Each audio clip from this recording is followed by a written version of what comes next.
before we begin, tell me where you are listening from, and tell me the time. Because tonight you are not simply hearing stories. You are stepping into fields that remember footsteps, into valleys that have swallowed screams, into countryside roads where silence was never empty. These are not legends whispered to frighten children. These are 4 true countryside horrors where the land itself became a hunter. The fog arrived without warning. It did not roll in gently. It did not drift like a visitor. It pressed down, thick, wet, suffocating, swallowing the hills of a quiet farming valley somewhere deep in rural northern country. The kind of place where church bells marked time and dogs barked at strangers long before they reached the gate. That autumn evening, the fields were heavy with harvest. Corn stalks stood tall and dry, whispering to each other as the wind passed through. The sun had fallen early, bleeding orange into gray.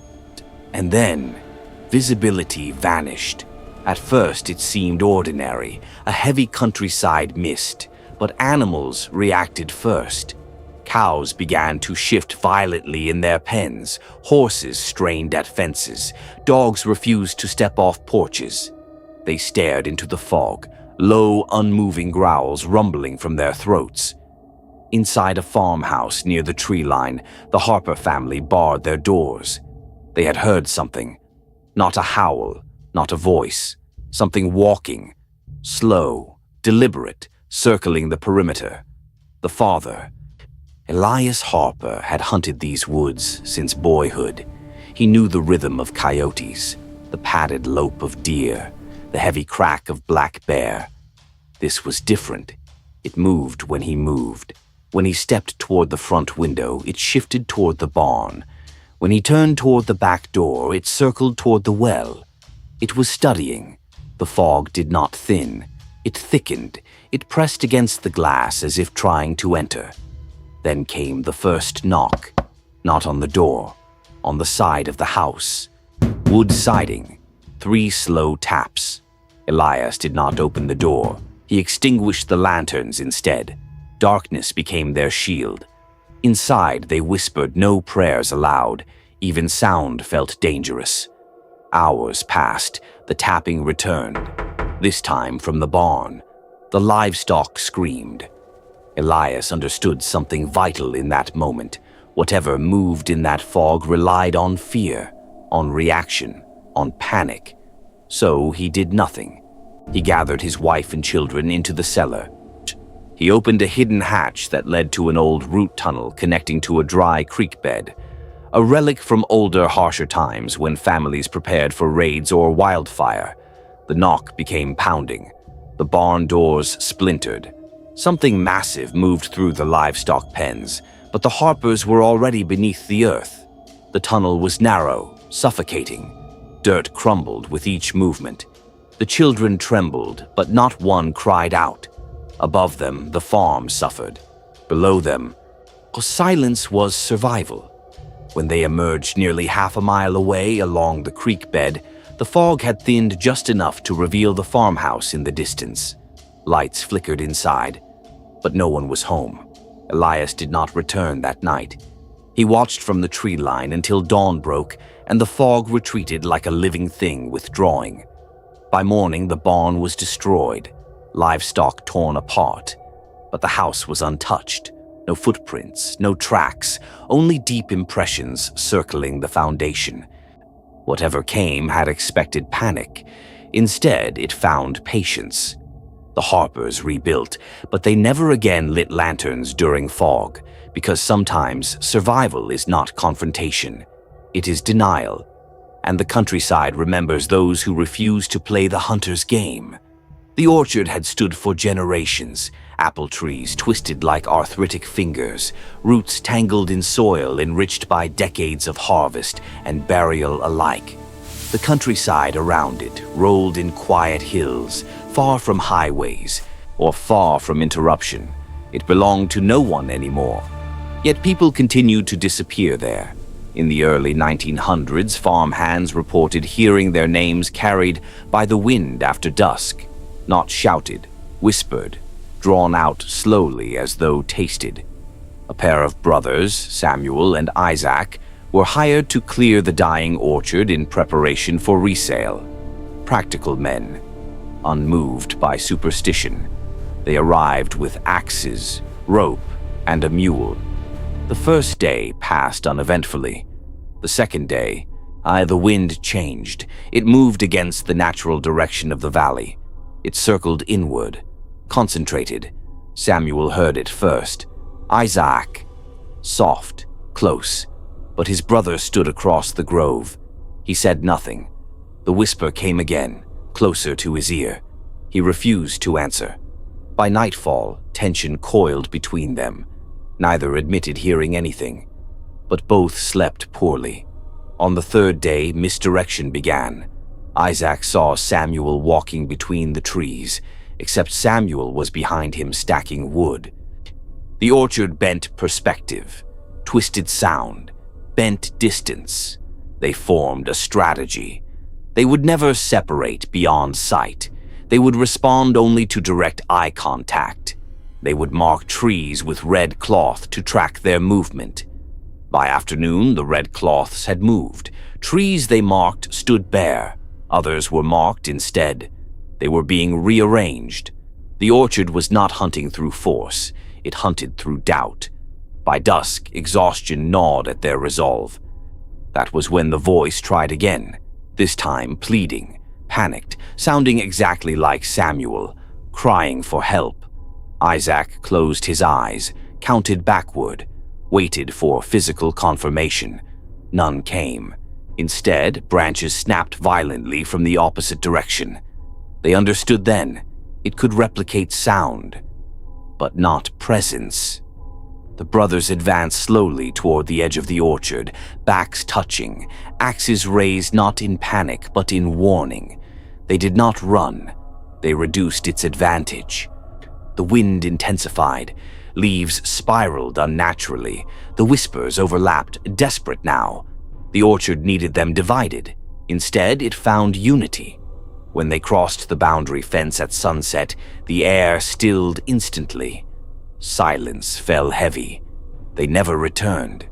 Years later, developers cleared that land with machines. No further whispers were reported, but locals say the soil resisted the blades, as though something beneath had once fed on uncertainty, and starved when denied it. There is a stretch of countryside road where maps lose clarity. It curves between marshland and forest, gravel sinking into mud each rainy season. No street lamps, no markers, only fields and tree lines pressing close like silent witnesses. In 1936, a delivery driver named Thomas Bell vanished along that road. His truck was found intact. Engine off, keys placed neatly on the dashboard, footprints led away from the vehicle, then stopped. Not faded, stopped, as though he had stepped into air. Weeks later, a search team combed the marsh.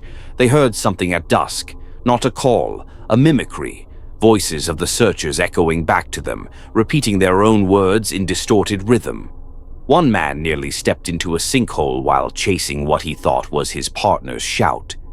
But Thomas Bell had left something behind. In his coat pocket, found inside the truck, was a folded page, a rough map. He had noticed the road subtly changing, trees shifting positions between deliveries, and fence posts leaning inward.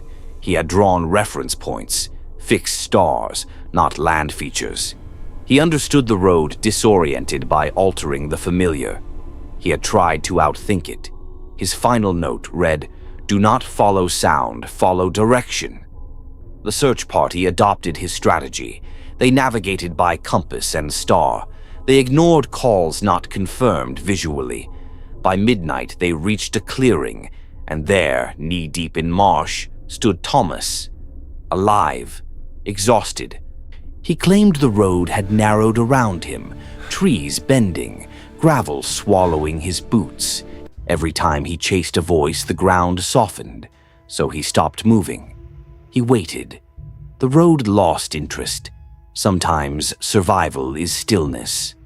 Thomas left the countryside soon after. The road remains. Drivers still report unease, but no one has vanished there since, because the story spread, and knowledge removes advantage. The final story is the oldest. A rural farming collective once shared a vast stretch of countryside plains, wheat fields so wide they swallowed horizon lines. During a summer of relentless heat, watchers began reporting movement within the crops at night. Not animals, patterns, lines bending against the wind's direction. It circled farmhouses, never entering, testing. They formed night watches, pairs only, never alone. The first week passed quietly. The second week, one watch pair failed to return. Searchers found them at dawn, disoriented but alive, walking in circles within the wheat, though the farmhouse stood visible less than 50 yards away. The fields distorted direction. Sound carried incorrectly. Heat rose in shimmering curtains. The farmers adapted. They cut deliberate pathways, straight lines through the wheat toward every home, cleared visibility corridors. They removed its hiding places. On the third night, the movement surged, aggressive now. Wheat flattened in converging arcs, but the pathways held. Lanterns were placed at precise intervals, fixed points, orientation anchors. The watchers did not pursue movement. They guarded structure. Near midnight, the wind died. The wheat stilled. The pressure lifted. Whatever had tested them withdrew when concealment vanished.